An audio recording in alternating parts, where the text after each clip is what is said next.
नमस्कार दोस्तों। और आज हम लोग आए हैं मध्य प्रदेश के इंदौर शहर से लगभग 60 किलोमीटर की दूरी पर उज्जैन में ऋणमुक्तेश्वर महादेव जी के दर्शन करने के लिए। तो आज हम इस मंदिर में दर्शन करने के साथ साथ मंदिर की मान्यताओं और इसके इतिहास के बारे में भी कुछ बातें जानेंगे। उज्जैन में ऋणमुक्तेश्वर महादेव मंदिर बाबा महाकाल के ज्योतिर्लिंग से लगभग 4 किलोमीटर की दूरी पर भरतरी गुफा मार्ग पे स्थित है।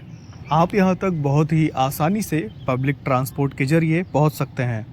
ऐसी मान्यता है कि यहाँ पर आपको कई तरह के ऋण से यानी कि कर्जों से मुक्ति मिलती है और उन्हीं में से एक है पैसों से जुड़ी हुई कर्ज की समस्या यानी कि वित्तीय ऋण। तो इस मंदिर में विशेष रूप से लोग अपने कर्ज मुक्ति के लिए आते हैं। इस मंदिर में आने से भक्तों को कई तरह के ऋणों से मुक्ति मिलती है। इन ऋणों में पितृ ऋण, देव ऋण और ऋषि ऋण शामिल है। ऐसी मान्यता है कि भक्तों को इस मंदिर में वित्तीय ऋण से भी मुक्ति प्राप्त होती है।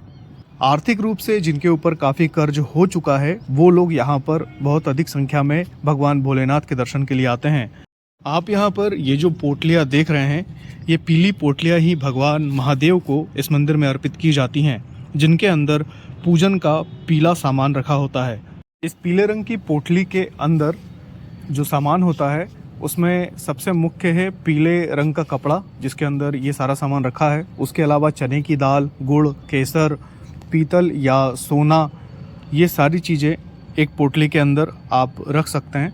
वैसे इस पोटली में तो सोना या पीतल जैसी कोई चीज़ नहीं है। इसमें गुड़ है, चना है और एक नारियल है, ये सारी चीज़ें, और हल्दी की गांठें हैं। ये सब चीज़ें इस पोटली के अंदर हैं। तो हमने भी पोटली ले ली है और अब चलते हैं मंदिर के अंदर।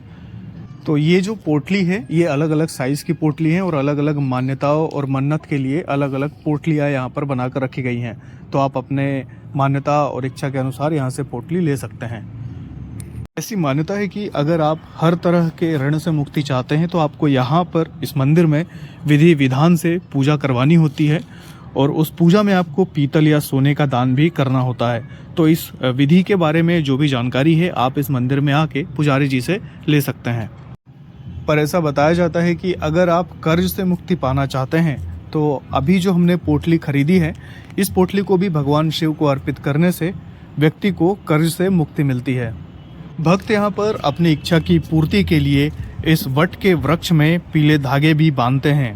आपको इस मंदिर के इतिहास के बारे में बताता हूँ।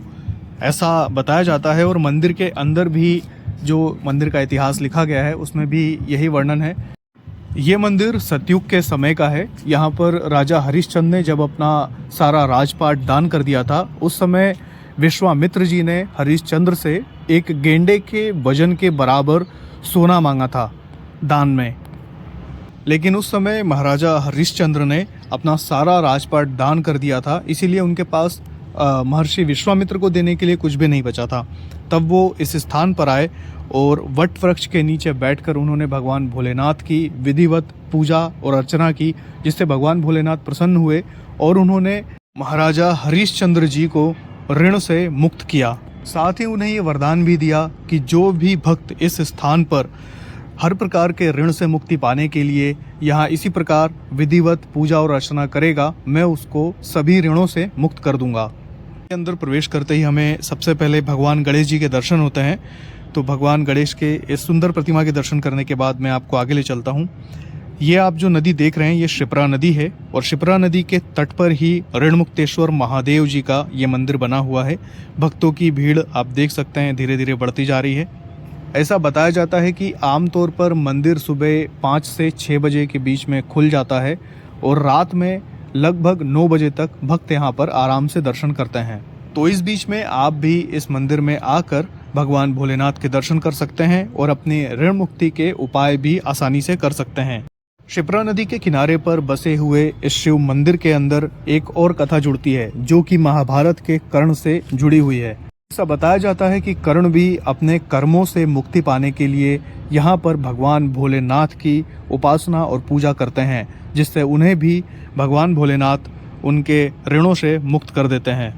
ऐसी मान्यता है कि इसे पहले कर्ण ऋणमुक्तेश्वर महादेव मंदिर कहा जाता था, लेकिन वर्तमान में अब इस मंदिर को सिर्फ ऋणमुक्तेश्वर महादेव मंदिर के नाम से ही ज़्यादा जाना जाता है।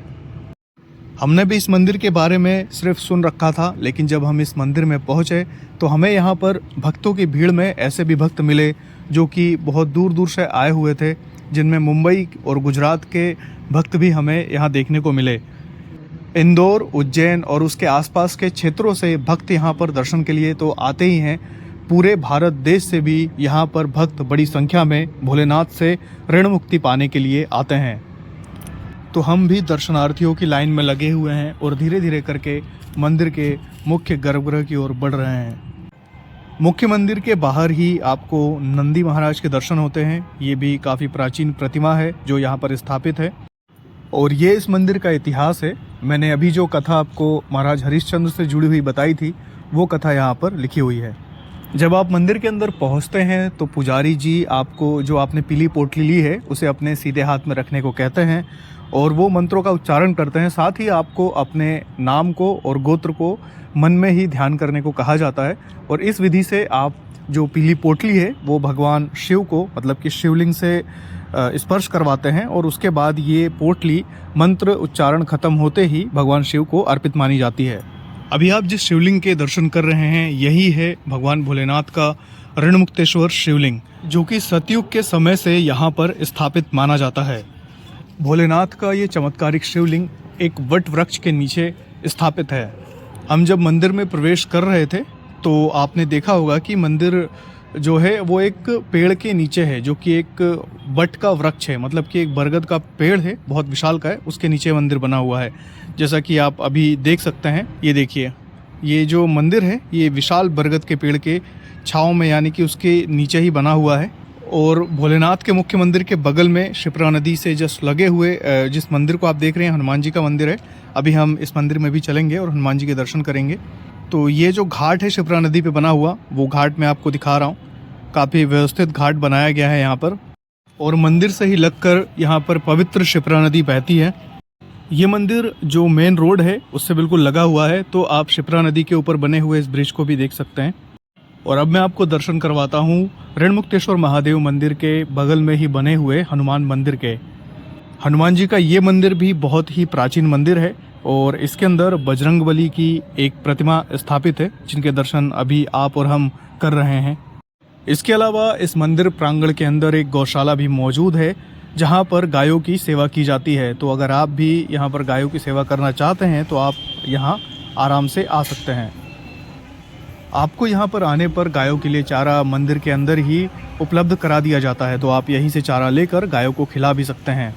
तो आपको हमारी ये वीडियो कैसी लगी आप हमें कमेंट करके ज़रूर बताइएगा और अगर आप पहले इस मंदिर में आ चुके हैं तो आपका कैसा एक्सपीरियंस है वो भी हमारे साथ शेयर कीजिएगा। हम आपको मिलते हैं एक और नई वीडियो में, तब तक के लिए जय सिया राम।